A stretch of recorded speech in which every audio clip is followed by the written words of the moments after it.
Disney is making history with its first bisexual lead character in a children's show, The Owl House. According to Variety, the lead character, 14-year-old Luz Nocinda, has been attracted to boys in previous episodes, but in the 2 recent episodes, the character has formed a relationship with one of the recurring characters, who is a woman.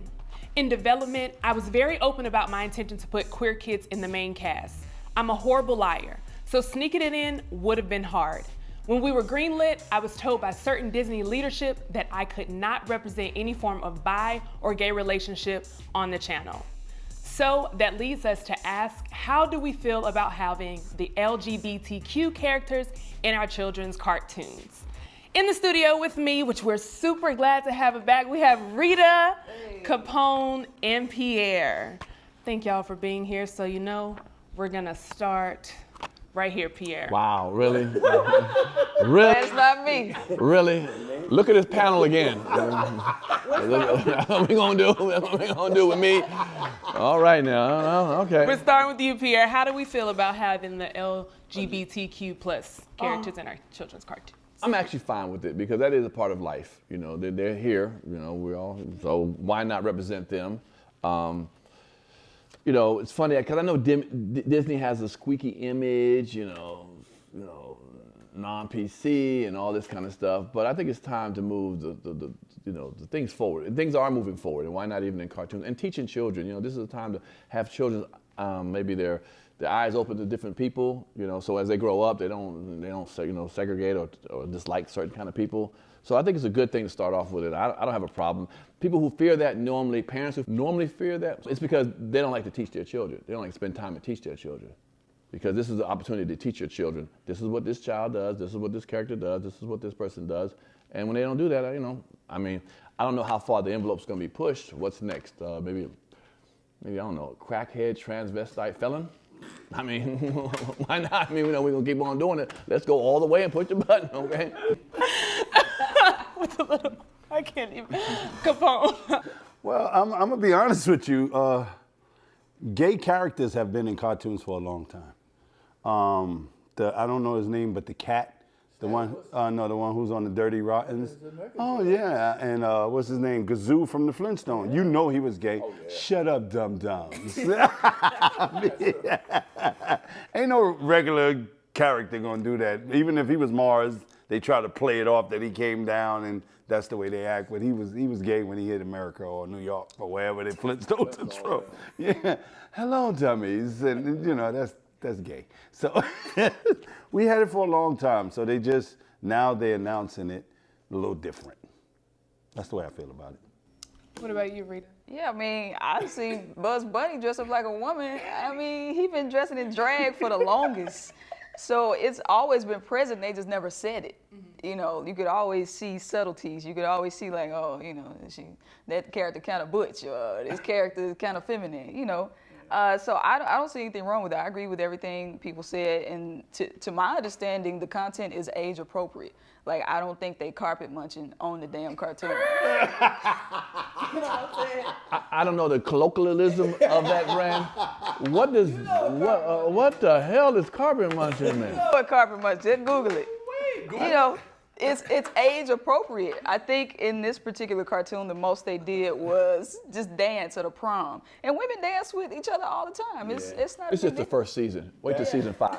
I think Daffy Duck was bisexual. You're crazy. Now he was black though. No, Daffy was black. A lot of parents that are upset, they kind of look at it as like, oh, they're going to influence my kids. So what do you think these conversations should be within the homes? Because just that, to explain what it is. Explain that there's different types of love out there. You know, sometimes it's, you know, that people love both sexes. Sometimes people love one particular sex. I mean, the opposite sex. Sometimes they love the same sex. This is the world we live in. You're not going to change it.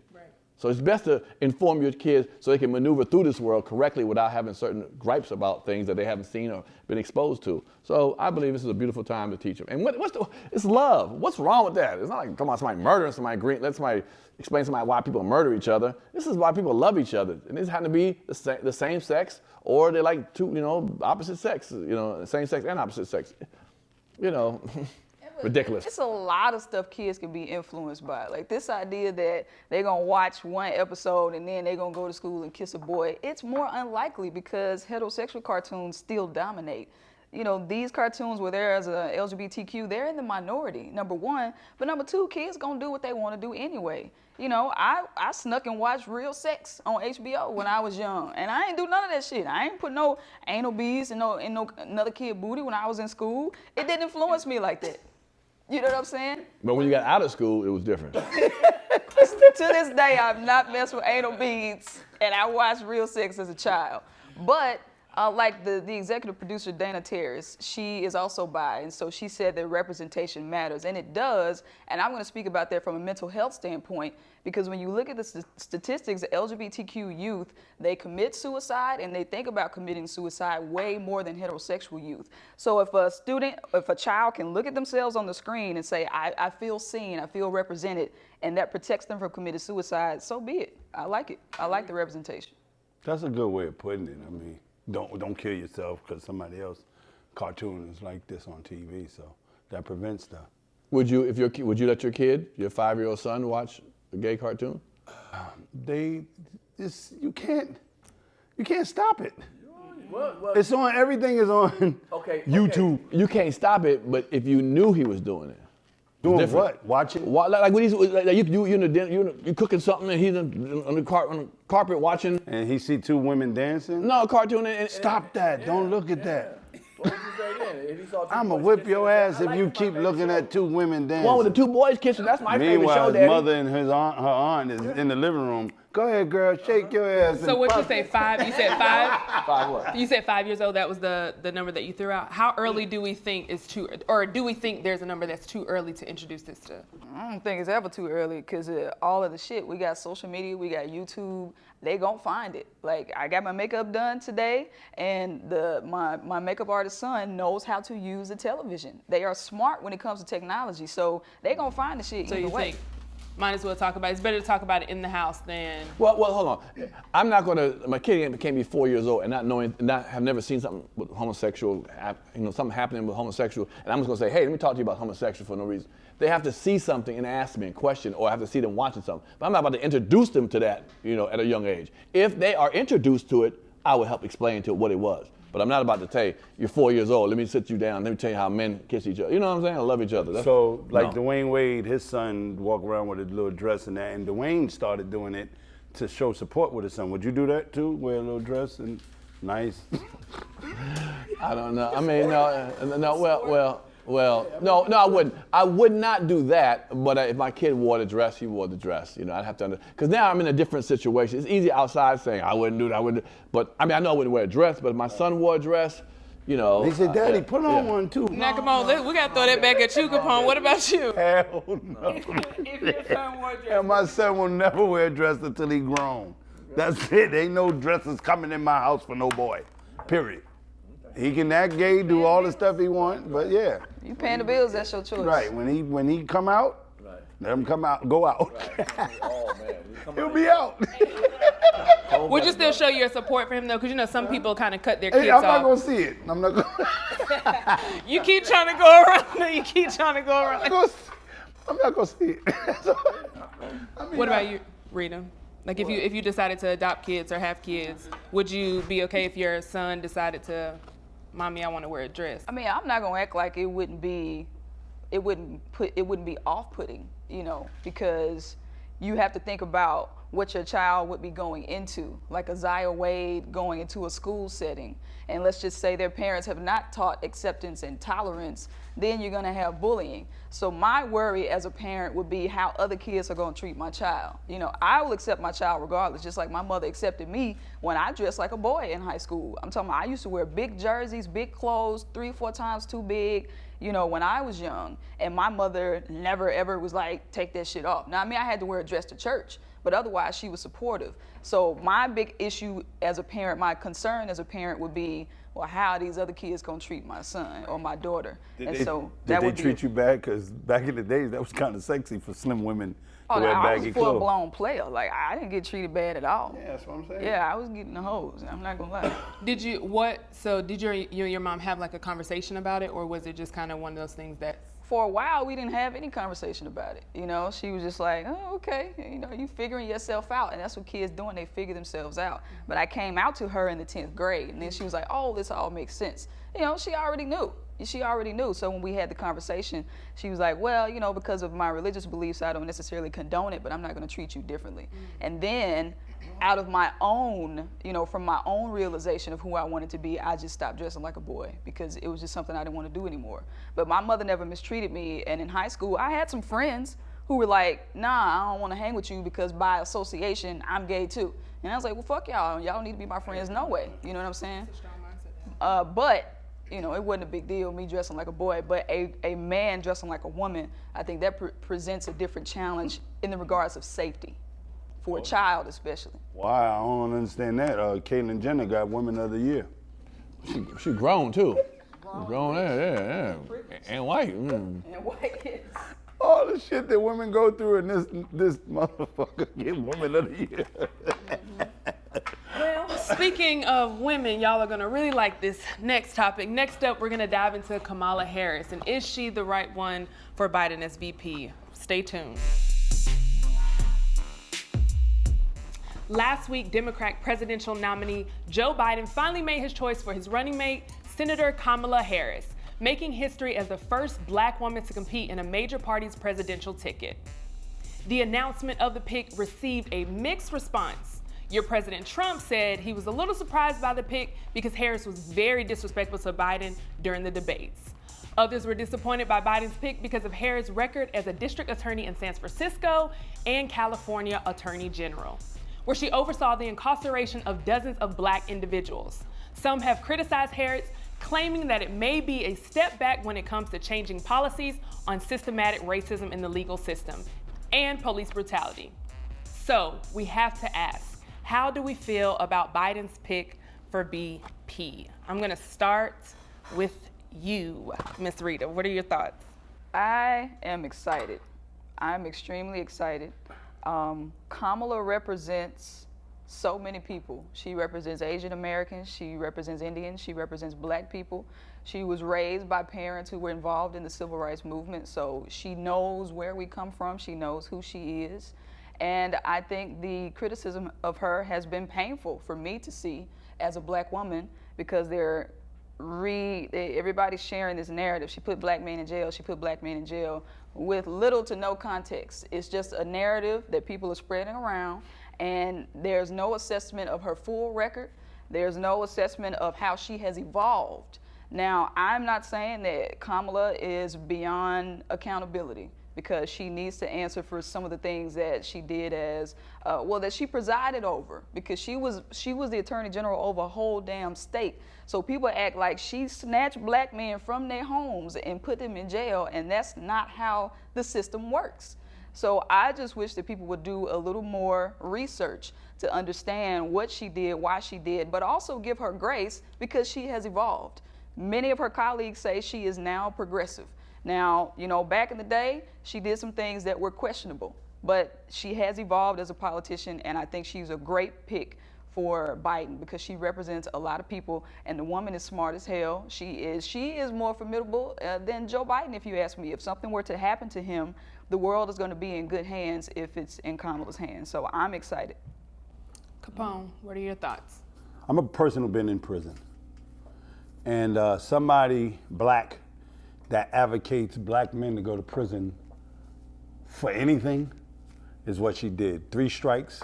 She was a big advocate, a person on the 3 strikes law. She also has the highest rate of putting black men in Oakland in prison.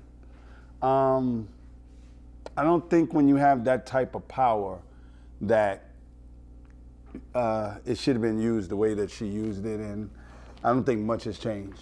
I mean, I look at the family portraits, and there's nobody black in there, you know. So I know that she's very intelligent. I will give her that point. And you're right about the app being a little bit higher than Biden because the state of mind that Biden is in right now. So yeah, I agree with that. But as far as her laws on black people and everything that she's done to make sure that these laws stick, I have a problem with that. What are your thoughts?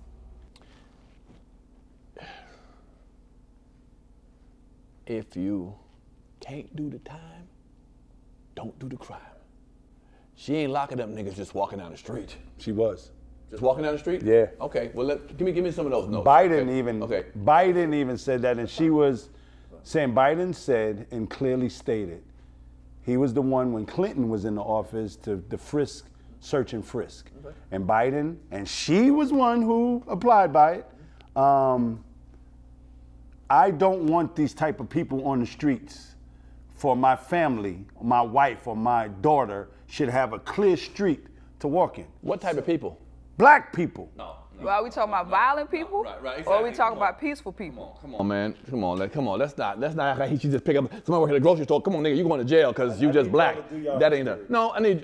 Come on. I mean, she would have locked up everybody in Oakland. Okay, she locked up every Negro. And there's a whole bunch of Negroes. Tell you.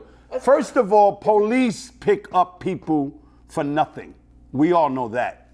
And she is the one who investigated the cops and told them that they were right. Okay, fine. But let's talk about your boy Daddy Trump that you might like. You want him in office some more? Okay, hold on. There's only gonna be two choices. Right. Either him in office or her and her crew in office. Okay. Now I would rather take a chance of someone else who seems to have been made a change. You might not think she's changed at all. That's fine if you don't want to. But changed somewhat, or may have somewhat of my care in line with what she went to a black college. She has a lot of black friends. She has a lot more black people around her than Trump does. So I'd rather have her in office because she might have changed. I'll take that chance. We know this idiot ain't changed. He been the same dude that wrote that letter, that big ass article in New York Times about the joggers and stuff. About they should be hung and be in jail and executed and all that kind of stuff. And then when he found out it wasn't him, he's like, I don't give a damn. I'm still meant to say that. So he ain't been doing nothing too well. So you know what? Give me a chance for this sister. Now remember, it's the sister. She ain't running the whole country. It's still gonna be Biden gonna run it. And it's kind of funny how people don't like Biden now, but when he's running with Obama and shit, it had no problem with Biden by that point. I never heard all that crying about what he did in the past when he was under Obama. So now all of a sudden he's bad. Remember, it's either gonna be them or Trump. Ain't time to play no games. It's either them or Trump. I'd rather have Trump supporters because they don't give a They're gonna go with him. Trump can say, I hate crackers, Mexicans, and Chinese, and they still vote for him.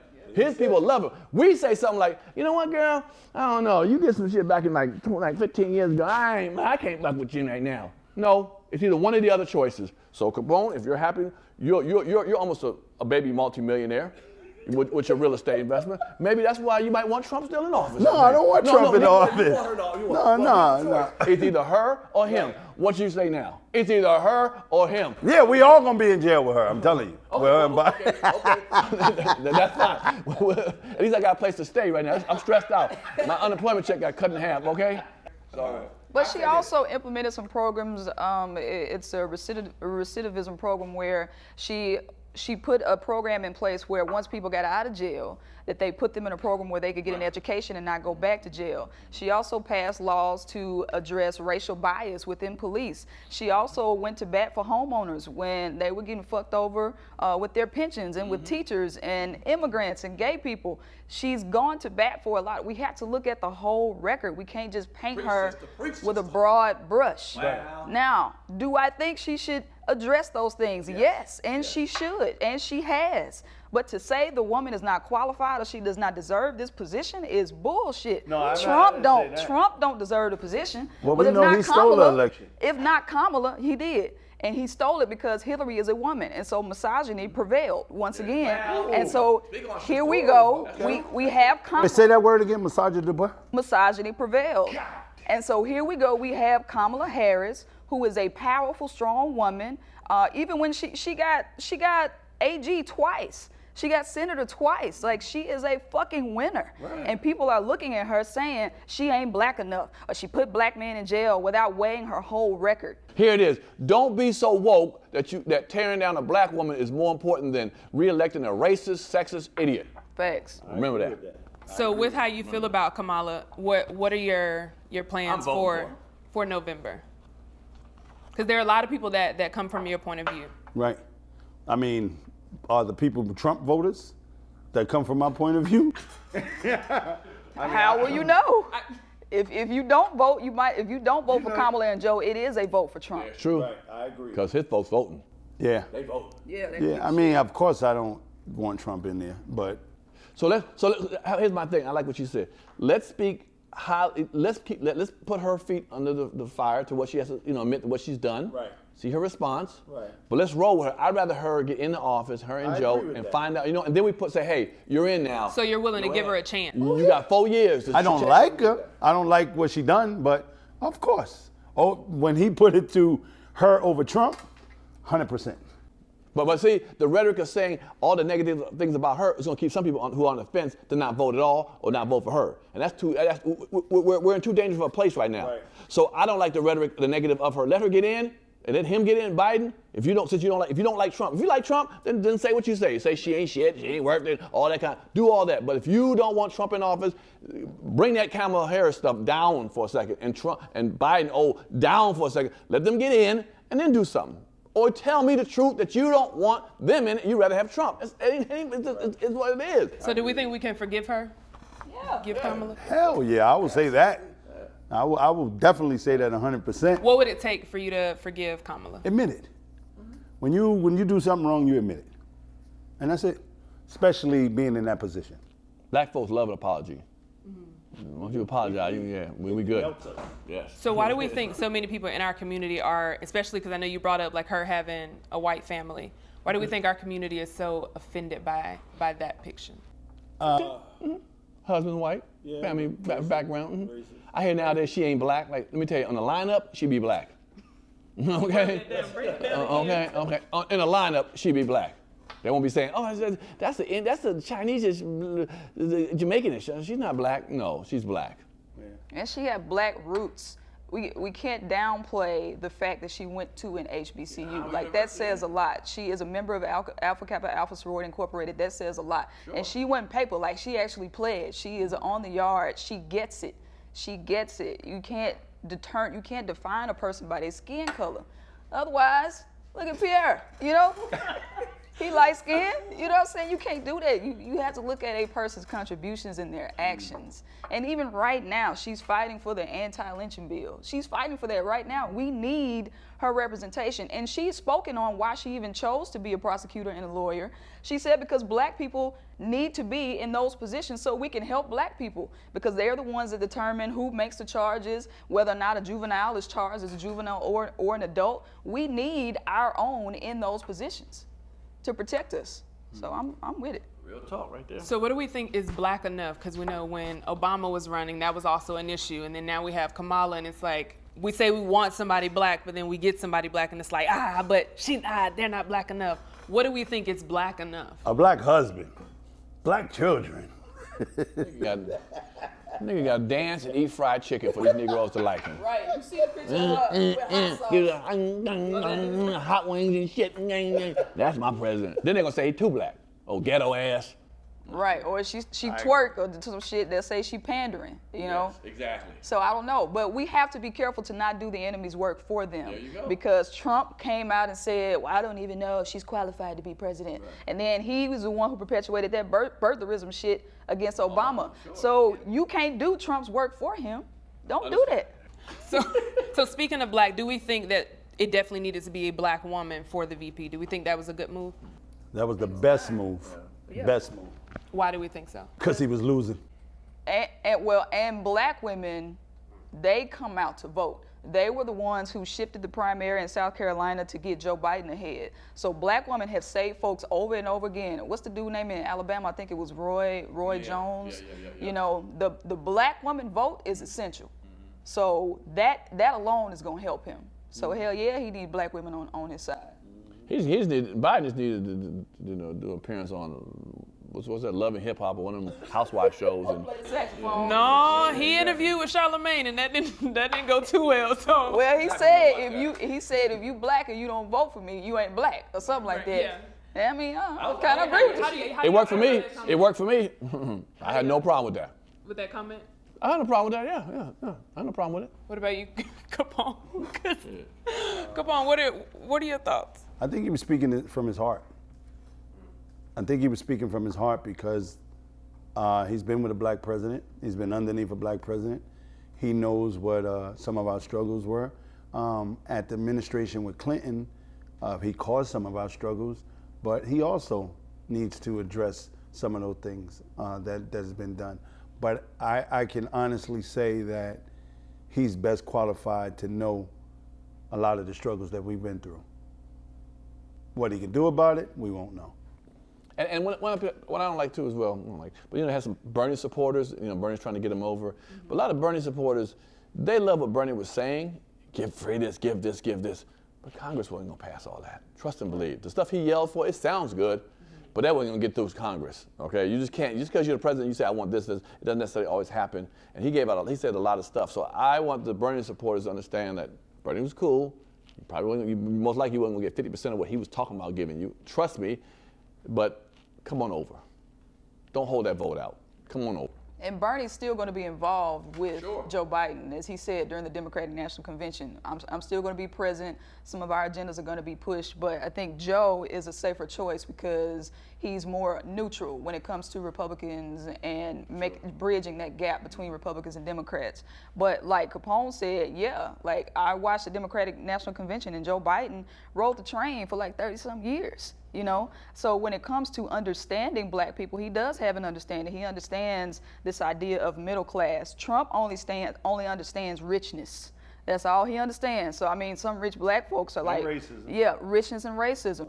And he panders to the black people. So the black people say, well, he does this he's doing it for pandering reasons, strictly off the rip. He wouldn't do none of that for y'all if it wasn't for a vote situation.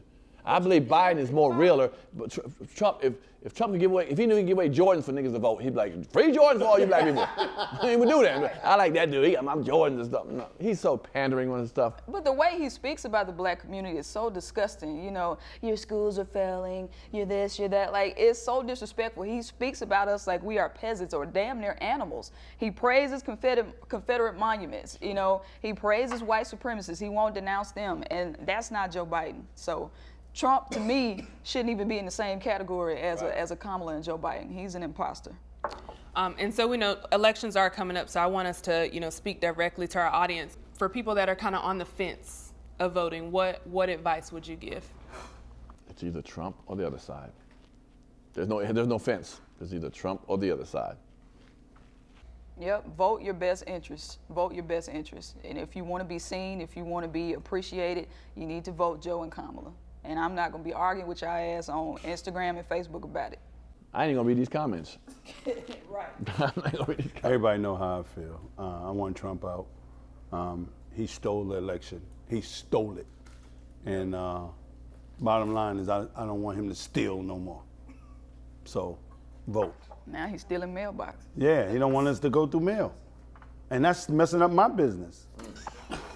You heard him? And we know Capone got a lot of business going on. We know that. We don't know. So what do we think the White House will look like if, let's lighten it up, if Kamala and Joe Biden, what do we think that's going to look like? Be a lot more concerts and music playing. I really think that. I think it will, I think she'll, see, Joe's cool enough to sit back and let her do her thing when it comes to that kind of stuff. So you're going to hear a lot more R&B up in there and bands and music and shit, yeah. She might make it blacker than Obama did, okay? And she got a Jamaican grandmother. Okay. You know what I'm saying? But smoking some reefer. Stir it up! Exactly. Right.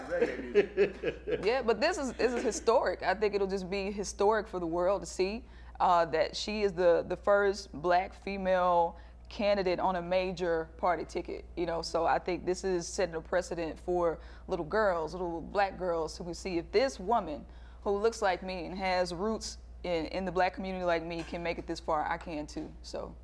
Yeah. I think it'll be the end of Corona. Come on now. That's the truth. I mean, I just really feel that the changes and all the plans that they had, because it wasn't longer than a 4-year plan. And it will be the end of it for the simple fact that they're not going to go for whatever was supposed to be planned. And I think a lot of things will open up. So I think everybody should just vote for difference and change. We already been through 4 years and we know what it is. Even if you're a Trump voter, you want change too. Let's change. I think that's a good way to end that one. Up next, we're going to talk about Katt Williams and his new commercial with Supreme. Stay tuned. Katt Williams made his return to the spotlight after appearing in an ad for Supreme. Williams would end up taking the stage to an empty audience and didn't bring any jokes with him. Some would compare the ad to Chappelle's 846 that was released earlier this year. In the 6-minute video, Williams called Trump a clown, questioned his leadership, urged others to chant Black Lives Matter because it's a fact, told others to put a mask on due to the virus, and called the death of George Floyd a televised murder. Lastly, Katt told viewers to go out and vote. Katt would once again demonstrate his awareness of the world we live in by speaking out against issues that are relevant. What did you guys think of Katt's statements? And I'll start with you. I know we kind of touched on it a little bit. Yeah, I think it was brilliant. I enjoyed it. You know, that's why Katt is who he is. I mean, he has that it quality. You know, you sit there and I was glued to what he was saying, every word. He's, you know, we already know he's smart. You know, I hate sometimes when you see the people get caught in the outfits and the hair and the clothes and the pimp persona and not think he's smart because that clown. But once you listen to Katt, you realize he's pretty heady individual. And I like the way he maneuvered between, you know, just saying stuff that necessarily wasn't hilarious to stuff that was kind of funny at times, you know. And I think it's totally different than what Chappelle did. Chappelle did a good job in the way he you know, presented it. And I think Katt did a good job in the way he presented it. I think it's cool to have two different, you know, people doing the same kind of thing, you know, no audience. Well, Chappelle had an audience, a small audience, but I dug it though. I dug it, and I have no negativity except, you know, maybe Taylor. You know, I want you, Katt. I'm calling Taylor. The suit a little tighter up, and a little tighter. Your hand, you know, is what it is. But I don't know what the hair, the Tekashi 6ix9ine hair, had to do with anything. Was he mocking him? Was he in solidarity with him? I don't know. But that's Katt. Katt, you know, that's what Katt is. You just don't know. Just enjoy the ride. That is Katt Williams. Capone, what are your thoughts? I just have one negative thing to say. I think that it should have been put out before Dave Chappelle, because it was so brilliantly done and powerful, and the message was definitely needed. Pierre made a very good point of Katt is Katt, and you never know what to expect, and that's what you gotta love about the dude, you know. I think that everything he said, like he said, I actually, before I saw it and I was hearing about it, I kind of looked for negativity. I'm gonna just be honest, only because of my little run-ins with Katt. But genius, just genius and well put. Well, actually, it touched me in a different way of just like an emotional of anger, excitement. I was happy that he did it. But my only gripe is I just wish he would have put it out before Dave Chappelle. Even though the message comes across, I think people just gonna look at, oh, he did this because Dave Chappelle did it. Even though you don't want to give a fuck what people say, excuse me, but I just really feel that was so powerful that it should have been put out a long time ago. What about you, Rita? Well, the way I think it stuck out from Chappelle's is because it didn't have an audience. And that, to me, made it way more sobering. Like, I was just focused on him, because sometimes an audience can be a distraction. If the audience laughs, then now you feel compelled to laugh, even if you didn't think anything was funny. So the fact that he didn't have an audience, that made it even more powerful. And, I mean, to me, it's just evidence that Katt Williams is here to stay. And he's going to be at the top of his game forever. You know, folks have tried to cancel him, call him all kinds of things because of whatever he has going on off stage, but the man is here to stay, and he proved it in this presentation. And I like the fact that it was short and sweet. You know, he got straight to the point, he addressed everything, and it was excellent. It was like a little comedic State of the Union address. I loved it. And Capone, I know you said you had some run-ins with Katt. What type of Well, run-ins? Katt approached me about filming my first special, and when Katt talks, you gotta listen. Katt had me for 2 hours in California walking around the what is the comedy club on Sunset? Well, Laugh Factory. Laugh Factory. We walked around the Laugh Factory for 2 hours. Him telling me we need to do this, need to do that, do this, and everything just, I got the producers ready, I got everything ready, and just, he didn't pull through. So I kind of got a little upset with him about that, even though now I'm able to do my own. Yes, yeah, I was a little upset because the fact that he approached me, he wanted to do, my special, and it just never went through. So I was very upset about that. So what do you think about his overall character now? Because like she said, one of those things that people kind of question. I mean, that's the only thing I had a problem with because it was, me that you promised. But I love Katt from day one. I think he's one of the greatest overall comedians, period. And I'm not just saying, I speak my mind. If I had something different to say, I would say it. But he's a genius, and I love it. So between Katt and Dave's, who do we think had a stronger message between the two? Now, that is a very personal opinion because they both delivered. At the time when he delivered, Dave Chappelle, it was all a rave. And I'm not going to diminish it now that someone else came with a different point of view. You know what I'm saying? I'm just not going to do that. I just feel like they both delivered the message the proper way. They both. I personally don't want to put a competition to see who was better than the other. They both delivered it. To me, you can have a Rolls Royce or a Bentley or whatever. They're both luxury cars, nice. I'm not gonna sit there and say, Rolls Royce sucks. They both are top of the game, and I think both of them delivered masterful pieces of stuff that they did. Now, when I do mine, then you can put me in it. I'm gonna give you about 2 minutes in here, okay? What about you, Rita? Well, I absolutely love anything that Dave Chappelle does. I'm one of those, I guess I'm a nut rider of Dave Chappelle's. That's what people call it. From you? Right. Not from you. Dave could get it, huh? No. But I thought that Dave's special, it was more like venting. It felt like more like venting, and I think Katt's was a little more coherent with his message and his delivery. Because at one point, Dave was like, this shit ain't funny. I know y'all not really laughing. But I felt a little more impacted by Katt's emotionally. When I was watching Dave's, it was really relaxed. And he made some good points, like the story about Chris Dorner. It was powerful in its own right. But my immediate reaction is that I thought Katt impacted me more. And I did learn from Katt. I didn't know anything about Hart Island. I hadn't heard about it. I didn't know about it, so that was interesting. I'm gonna do. But then with Dave and Chris Dorner, I hadn't heard that story before. Oh really? I lived in LA at the time it was happening, so when dudes started shooting up everything. So I got that one. But I get what you're saying. But yeah, I think both were great timing wise. But I actually got more emotional with Katt. I got more in tune. I knew about the island.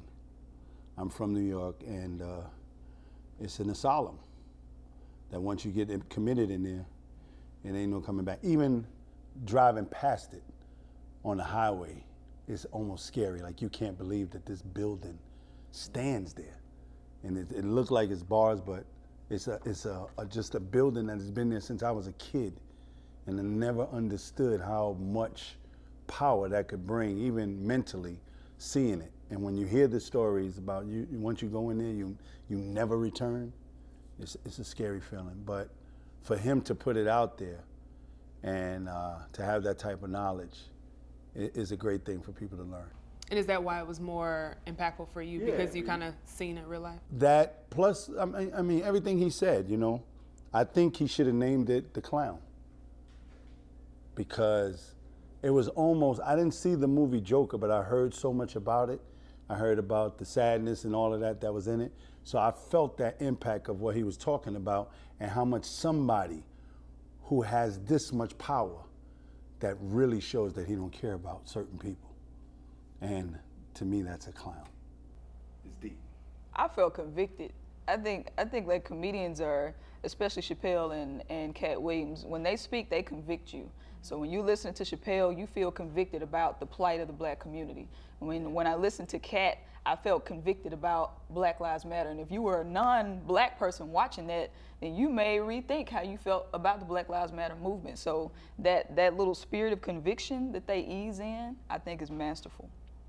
And one of the things he said, too, about the black community was about the white people that are afraid that we're going to come back. It's been 400 years. Y'all have been waiting for this. What are our thoughts on that statement? Because I feel like that was pretty strong in itself. Yeah, I've said that many times. I don't know. The narrative is that we're going to come back. Black people are most, I would say, we're pretty docile as a group. I'll be honest with you. Because we should be knocking heads over for stuff that's happened to us. But we just don't feel like doing that. Maybe the word docile might, in the comment, we ain't docile, we warriors. I get all that. But we don't go about knocking heads on a lot of stuff to how we've been treated. So I've seen it, and I know we're good with an apology. Sometimes all we want to hear is apology. Once you hear apology, we calm down. But if you don't apologize, we'll act a fool. But all that old fearing what we're gonna do, we ain't gonna do nothing. Shit, unfortunately, sometimes I feel like we can't even get together ourselves. Shit, okay? So all black people ain't gonna ever do none of those, somebody. But a lot of black people might leave comments on here about what I just said. Maybe that y'all might do. You ain't about to do nothing. I'm about to leave. All right. To me, it's the idea of like a hit dog is gonna holler. So white people are always saying they are scared of us and don't take our guns. And it's because they are the ones who are inciting the violence, So they are fearful of us rebelling against them because they're the ones doing all the bad shit to us. Right. Our fears have been, they are justified because we actually out here getting killed, But if black people did decide to rebel, it's gonna be some shit. But we are overpowered. They have all the guns. We can't get the guns, and then they have the police on their side. So I don't think we have the power to rebel and have some mass takeover. We're outnumbered. We're overpowered. But that fear is because you're doing something wrong. White people are scared because they are, doing the wrong thing against us. That's why they're scared. But stop doing stupid shit, and you won't have to live in fear. Maybe it's a reflection of what they think that they, would do to somebody if they did it to them. If they were being treated the same way, they wondered like, well, that's how we would rebel. We would do this to you. When you hear the story about the revolution will not be televised, throughout years, you've seen it become thicker and thicker. For Pierre to say we're not going to do nothing is very, very undertone statement. We're going to do something because nobody's going to keep living the life that they're living when we are known and see what's unfair to us. The justice system, the police, all of that is not designed for us to excel. It's designed to keep us down. And we're tired of being kept down. The Black Lives Matter were done three years ago. It didn't get that steam. But now people are starting to see it, and white people see it. They know pretty much what we can do. It's just that we cannot come together. That is the biggest problem. Once we come together, that will be the total different change of everything. We don't have wealth. We don't have communities. They put us in certain environments. Projects are designed to be what they are, projects. That don't matter. We need black communities. And that is what's going to make the change, and we're starting to see it. The youth are much stronger. They're not tolerating what we used to tolerate or what our families tolerated. And so now the change is becoming all kinds of different things, which Willie Lynch said what we were going to do. They said what we were going to do. You turn the young against the old. You turn the light skin against the dark skin. We lived that life. The number one thing that they said is turn the black woman against the black man, and you will always win. How many times have we heard throughout the course of years, I don't need no black man. I could do this on my own, because they designed to give you a job to make you make more money and do all of this type of stuff so you don't look at the man the same way. And so with all of that being done, it's starting to reflect now. Black men are starting to understand. We're starting to respect. We talked about protecting. We're trying to protect now, but it's not going to just happen overnight, but it's going to happen. Trust me, it's going to happen. We cannot keep living the way that we're living with knowing that all the injustice that is designed to be injustice for us. He's right about the design. I mean, you can think so far back as Birth of a Nation, which was that movie where they had black men stalking these white women and raping them. It was a movie, but that's the image they got in their heads about us, that we were savages and we were rapists and we were violent. So it is by design. And I love the idea of us changing that narrative by banding together. But like you said, things are changing because we are protesting. And I like the fact that there are all kinds of folks protesting with us, because we're going to need more manpower than just black people. We are numerically outnumbered. So if we're going to rebel and fight the system, we're going to need help. What do we think that us rebelling looks like? Do we think it is as violent as the white people think, or do you think we're just going to come together to put ourselves in position? I don't think it has to be violent. Let me ask you one question. There's only one thing in life that's guaranteed. Death. That's it. And once you accept that, you can accept anything else that comes after that. Right now, this coronavirus, unexpected, killing millions of people, we know it was designed. You don't have to say it. You know it was designed. It was designed to get world order all over the world. So once black people stop fearing death, like the Black Panthers didn't give a fuck about death, that's when things will change. To see the jail, the torture, and all of the things that's been done to us, we don't want that. But when you understand no matter how you're gonna die, you'll kind of live life differently. And that sounds great, but people don't want to die. Of course not. People ain't trying to die, homie. Putting seatbelts on, putting masks on and shit, you know, putting their hands down when the cops pull up. You're right. If we can find more rebellious young men like yourself, but that's why you're in the minority and not the majority. I'm speaking of the majority, like I said earlier. If we band together, if a frog had wings, his ass would hit the ground when he jumped. So the if. Wait, I gotta visualize this shit. It said if the frog. If he had wings, he'd keep on flying. Okay, his ass would hit the ground. I can't wait to read the comments on this. Some old white woman told him that. My mama did. So you're right about that. My mom did say that. We appreciate you, Mom. We appreciate you. Right, but I just think that, you know, I would love to see us collectively get together, and I think we are moving to that way. I don't know if it'll change in my lifetime. I see it with, you know, racism and all that. Maybe in 2 generations, you know, because we need these younger kids who didn't feel the racism as we did, as you did or your parents did. Right. So the newer ones are more open to, you know, the kids who are under like 15, 16 years old. In about 2 more generations, it will go down. But right now, I still don't think that we have collectively come together as a black community to fight for the same cause. And it's been like that, you know, it's been like that since I can remember. The 60s was all about that. Why didn't we come out of the 60s better in a greatest place? We still had problems. Because they were arguing about violence versus nonviolence. And the thing was, there's always a plague. Drugs was the thing back then. And you didn't give a fuck who you got high with, what color you got high with, you just got high. Now, it's a different plague. And now everybody's trying to be safe. Man, covering your face, you don't even know who you're looking at anymore. You don't even see a person smile. Do you know how emotionally, mentally that distresses you? Sure. You looking at somebody, you can't say nothing to them. Hey, you got a beautiful smile. Oh, you, That's how we living now. Hey, beautiful. Nigga, go on with your mask. Your mask dirty. Well, Corona has gotten people to show that we messed everybody up. It ain't just one. You know, it used to be a crack with only blacks and meth is white. Corona's hitting everybody. Right. You know what I'm saying? So it's kind of being a unifier. Like, look, we all can be vulnerable to something right here. So let's get together and let's get this thing better. Again, I want to see black people get together and unify each other to get to another situation, if that's what we need, or just people. It don't have to be black people getting together. If everyone can collectively say, you know what, this is bullshit, how black people are treated. I don't care if it's Chinese helping us, white people helping us, you know, whatever, Mexicans, as long as it gets done. I don't care how, but I just think the unity thing, it's better than it was before. Right. But again, sometimes we like to make it a fad. When I was growing up, remember the 80s, the late 80s, all the hip hop music, early 90s, was Poor Righteous Teachers and all them folks, you know, all those political Ice Cubes and all that. Right.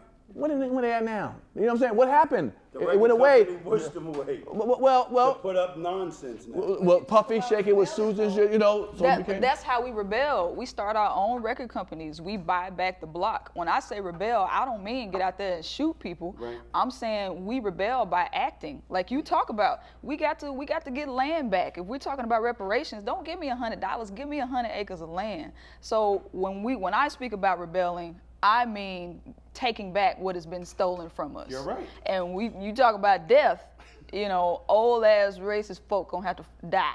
Exactly. You know, and we're gonna have to. But here's the crazy part. Look how many people changed their narrative once those stimulus checks was talked about. He's not that bad. He's $1,200. Nigga, fix my credit. I ain't say that.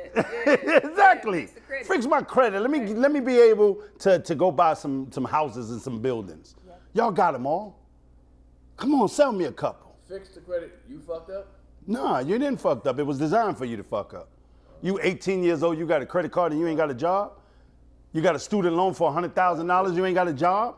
I did that? I just want to further my education. That's all. Come on, bro. I'm still. Only money you spent on was education? Huh? For me, it was. Them Jordans, them sneakers, and all that shit you bought, was it for education? Really had to pay. That was you. I'm talking about the other kids. That 100,000 did not just go to education. Trust and believe. Crab legs and shit, niggas, about to be balling, Gucci bags. What is that check called when they give it to you in the midterm?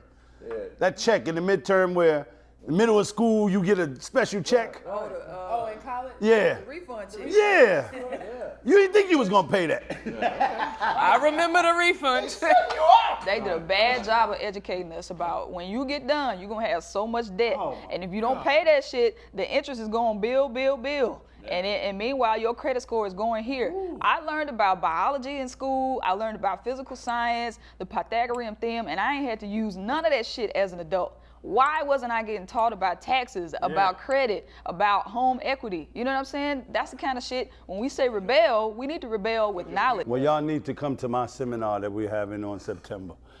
What is it about? It's about buying communities. It's about helping people with wealth, fixing your credit, and all that. I have very professionals who specialize in those categories, and I'm doing it the whole weekend, Labor Day, in Long Island. Me and Lance Smith. Can you bring it here to Atlanta sometime? Huh? You bring it to Atlanta? We will, but we have to go where it's more powerfully needed. Shit, what you trying to say about Atlanta? You hear what you say? He said Atlanta garbage, basically. Y'all don't need to know about that. Powerfully needed. I have real estate in Atlanta. It need more help here. Rita, so earlier you mentioned that the old whites need to go. So what do you think about the old blacks?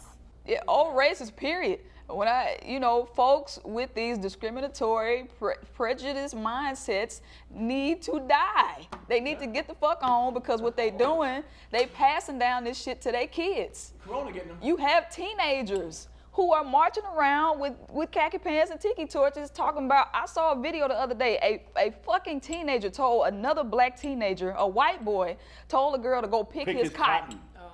Where do you think he got that from? He got his ass That's beat. why the Confederate monuments need to come down. That's how we rebel. We raise an issue with that. Take these damn monuments down so these races won't be empowered. And so they won't think, oh, we could keep talking racist shit because my old ass granddaddy who fought for slavery, he still got a statue.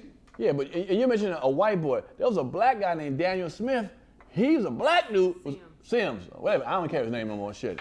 He wanted he was fighting for the Confederate flag to stay up. Brother. He trans white. Country bumpkin He was ass. raised by white. Trans white. That's how he identifies. Probably. Like Rachel Dolezal, she thought she was black. Clearly, I saw who you talking about. He is clearly trans white. This boy lost his damn mind. So do we think taking down monuments will make a change? Yes. Why? Because we won't see them, we won't feel them. You don't see stuff every day, then you'll forget about it. It's a painful out of sight, out of mind. Yes, but it's a painful reminder of what once was, and it empowers those who thinks, oh, well, maybe one day we will return to the old South. Like Trump saying, make America great again, that's code for make America racist again, period. Make poor people poorer than they are. So take down those damn monuments. Would you want a monument up of a murderer?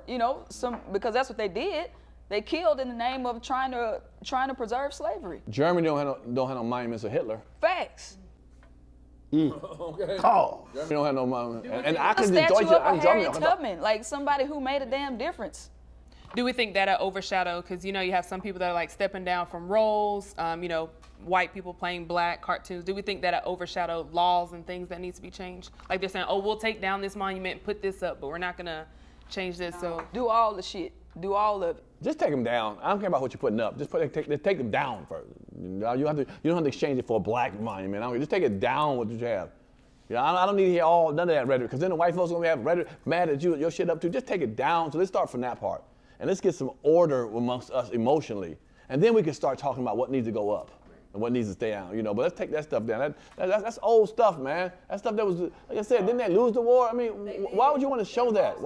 Where's the pride in that? That was your black side talking. Oh, that was my Katt Williams genius side that you don't give me credit for. Because I ain't got my hair all twisted up in long suits and shit on. Never heard all the black come out of you, but that was powerful.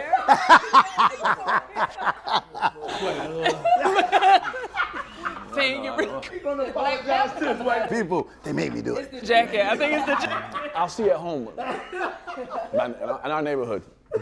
So, and I think it's kind of obvious, but why do we think it's important for people of, Katt Williams and Dave Chappelle to speak on issues like this? They have a voice. They have a bigger platform. Yes. And they reach white people. Because we're not looking to take over. We just want our fair share. Yeah, that's it. That is the bottom line. Fair share is very important, and it keeps getting overlooked. From America to when they was picking cotton, they gave land to the Europeans in Europe. Right.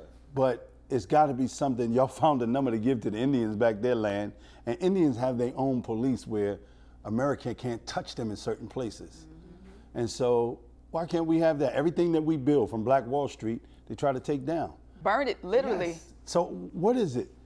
We are powerful people. We just have to really, really realize why don't they want us to get what we deserve.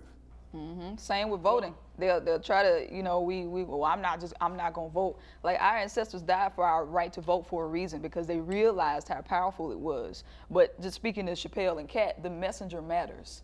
If that were somebody else who's not a comedian delivering that message, it may not have been received. But having it come from a comedian, somebody you can laugh at, but also appreciate their serious side, it matters. And comedy is more than comedy. Like, I'm more than a comedian. Mm-hmm. They are activists in their own right.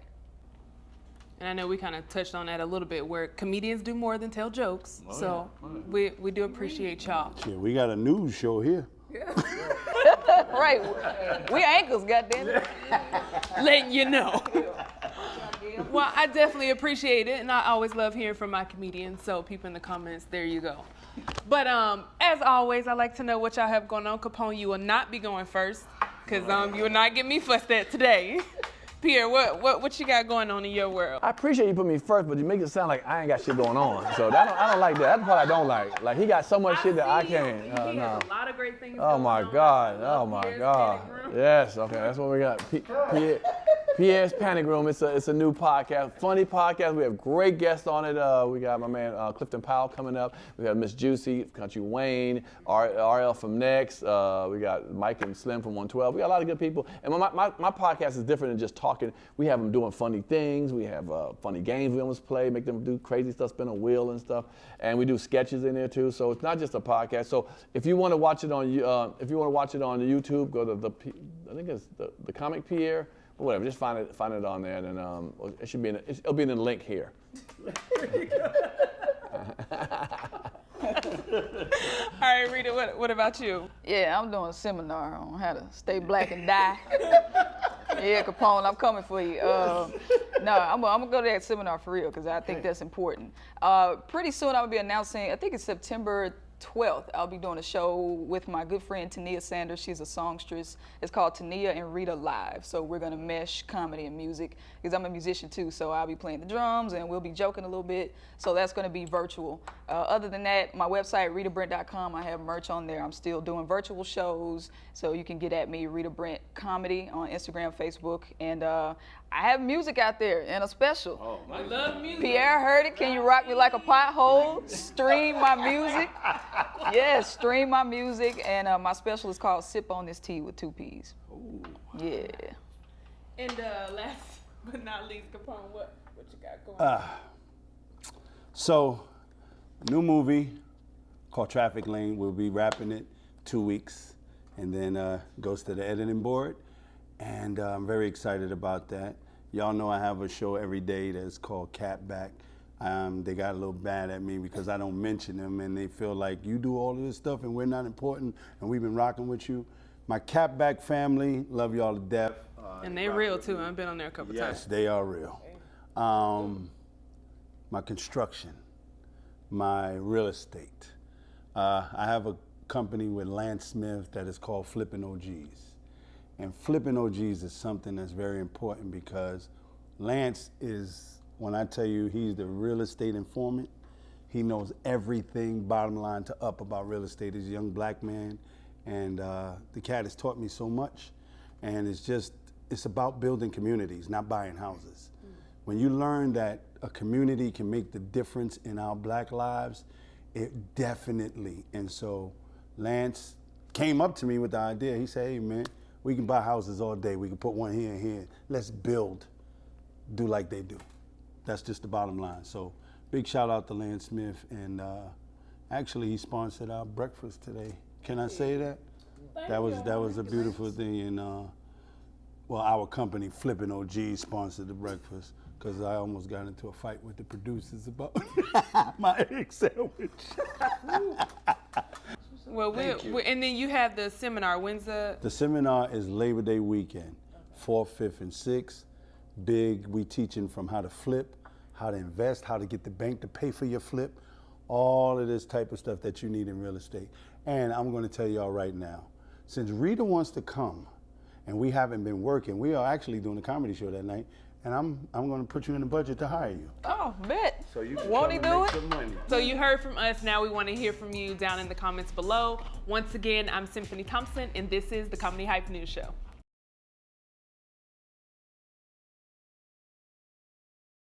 This episode of the Comedy Hype News Show is sponsored by Flippin' OGs. Lance Smith, a veteran residential real estate investment coach, and Capone, the gangster of comedy, a comedic legend, have partnered to create Flippin' OGs. Flippin' OGs is unlike anything you've ever seen.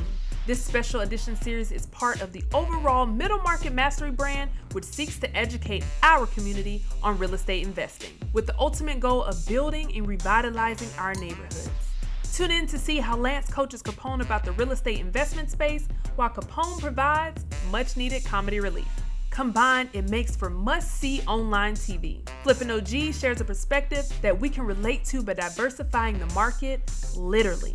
In one of the most competitive and expensive markets in the country, Flippin' OGs is showcasing what it means to blend passion with qualification. Watch Flippin' OG clips on IG at Comedian Capone and at Real Estate Informant, with full episodes available on youtube.com/The Real Estate Informant.